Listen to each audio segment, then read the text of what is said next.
How does a science become one science? And is Christian theology one science? Let's consider.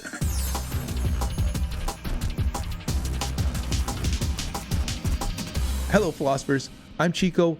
Welcome to the Philosopher Channel summary of the Summa Theologica. Today we're talking about Book 1, Question 1, Article 3, is sacred doctrine one science? In the last article, Aquinas argued that sacred doctrine, by which he really means revealed Christian theology, right? Theology that we get from God, basically from the Bible, and we interpret correctly and we reason from that correctly. That kind of theology, is that one science? Is that a science? And he reasoned to the conclusion, yes, it is. We're going to see in this article, is it one science or many sciences? And Aquinas says it is one science. And the reason he believes that it is one science is because it says so in the book of the Wisdom of Solomon, which again is in the Catholic Bible, not in the Protestant Bible. And 10:10 says this: wisdom gave him the knowledge, scientium, of holy things. So in that passage, it's referring to one science as talking about sacred doctrine. So Aquinas says it must be the case that sacred doctrine is one science. And here is his argument. Premise 1, the unity of a faculty or habit is to be gauged by its object, not indeed in its material aspect, but as regards the precise formality under which it is an object. So let's break that down into its little parts. First, the unity of a faculty or habit is to be gauged by its object. When he says that word faculty, what he means is a power that you have to do something. For example, the faculty of seeing or hearing. And then when he says a habit, he means basically a faculty that has been disposed to do a particular thing. So you have the faculty of reasoning, and you could build a habit of good reasoning, so something like that. But you can't know what the faculties are, or whether they are one faculty or two faculties, unless they're actually being in use. Imagine that you have the faculties of seeing and hearing, but you've never used them before. Like, let's say there's an off switch somewhere in your brain, and you can possibly not use them if you don't want to. Let's say you've never used them yet. How can you tell what they are? How can you tell if they are even there? It's not possible because they're not on, right? Like, you can't actually see what it's like unless you're actually seeing or actually hearing things. So, once you turn it on, now all of a sudden you're like, oh, I have a faculty here where I'm seeing things. Oh, and I have another faculty where I'm hearing things, right? Then you can distinguish faculties, and you can see if one faculty is being used and is a united faculty or not. So you can't know that a faculty is one faculty unless it's working on an object. But it goes further and says, not indeed in its material aspect. So what does that mean? Well, you can look at one different object using two different faculties, right? So I can look at a donkey, which is going to be his example in a second here. I can look at a donkey using my faculty of sight, and I can listen to it using my faculty of hearing, and I could touch it using my faculty of touch, right? So 3 different faculties that I can use on this donkey. And yet it's the same object.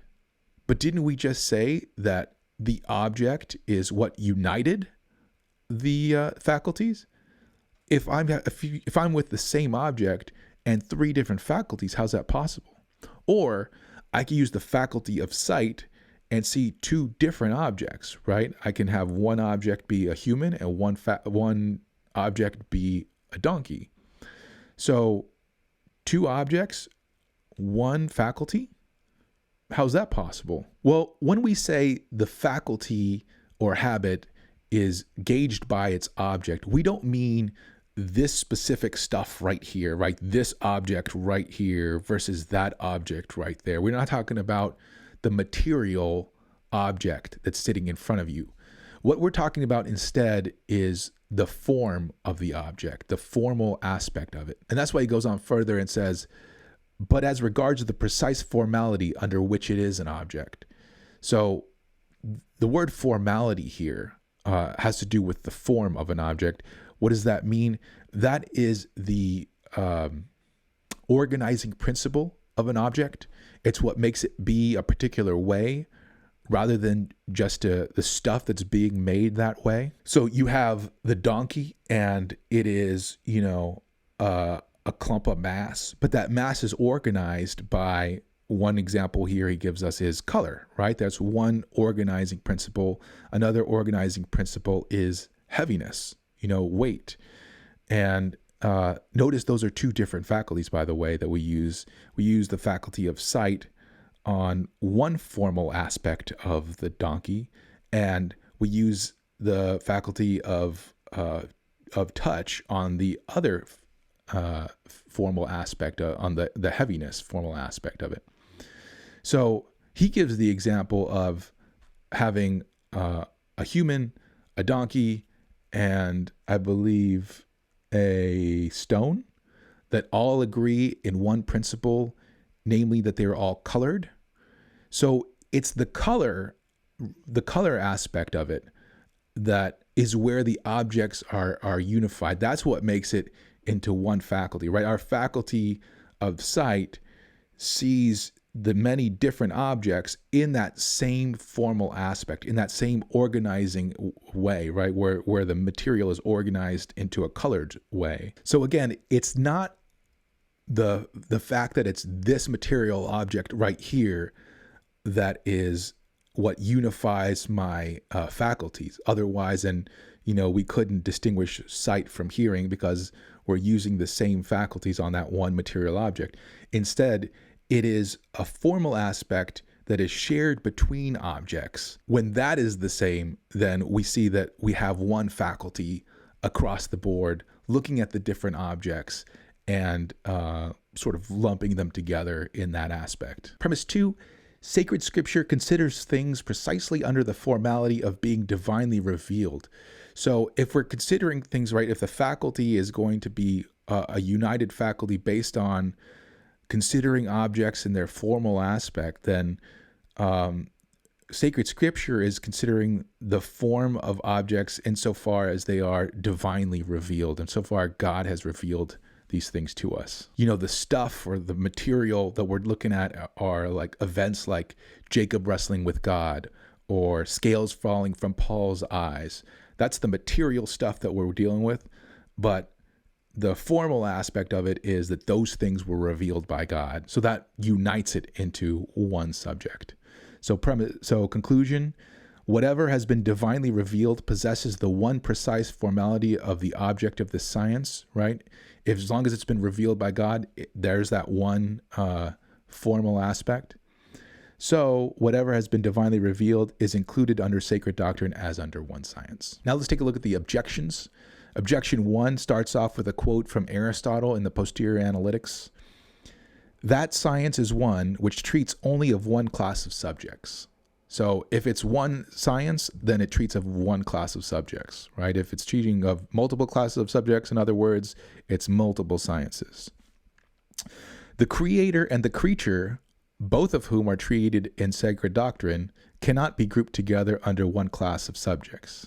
Therefore, sacred doctrine is not one science. Okay, so it looks like if we are talking about God and people, we're talking about two different kinds of things.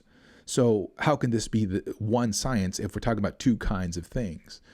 And Aquinas' answer is that, no, we're talking about God. We're only talking about people insofar as they relate to God. So God is the primary thing. Sacred doctrine treats of God primarily. Sacred doctrine only treats of creatures insofar as they are referable to God as their beginning or end, right? As the creator of them or as their end goal. So there's only one class of subject, which is God. Objection 2, sacred doctrine treats of angels, corporeal creatures, and human morality. Angels, corporeal creatures, and human morality belong to separate philosophical sciences. So sacred doctrine cannot be one science. So in other words, we're talking about angels, we're talking about, creatures, we're talking about morality, ethics. Those are three different subjects. And they're three different subjects outside of sacred doctrine. So then when we look at sacred doctrine, we're talking about three different subjects already. How can they be one subject in sacred doctrine? That's the question. His reply is interesting. Two different faculties or habits, a higher one and a lower one, can regard the same object differently insofar as the higher regards the object in its more universal formality. So what does that mean? He gives the example of common sense, and common sense doesn't mean what you think it means. Common sense is sort of what unites the different sensations. So you have, sight, you have touch, taste, hearing. If you were to, let's say, go out and see a donkey and hear it braying and feel it, right? Those are three different, and let's say you smell it, right? Unfortunately, those are four different sensations. Don't taste it. That would be weird. Four different sensations that you could have. And the question is, since they are totally disunited, right? Sight is totally different from touch, and smell is totally different from sight. And all of them are totally different from each other. How do you know it's the same object you're smelling that you're touching? And how do you know it's the same object you're touching that you're seeing? Like, how does all that come about? Well, in medieval philosophy, they deduce that there must be a faculty in your mind called the common sense. And the common sense is what takes those different senses and lumps them all together into one object. So it makes it so that you're experiencing it as one object when they're disparate kinds of sensations. So think about seeing the donkey and common sensing the donkey, right? You're doing the same thing, right? In both cases, your object is the donkey. But in one case, you are doing it very narrowly, just in seeing it. And the other case, you're doing it in a more zoomed out way, right? You're doing it in a common sense, like all the different faculties at once kind of a way. So it seems like you can use two different faculties, one being higher than the other, right? The common sense being higher than the sight, insofar as it treats it more universally. It treats it more broadly. So two different faculties or habits, a higher and a lower, can regard the same object and remain distinct.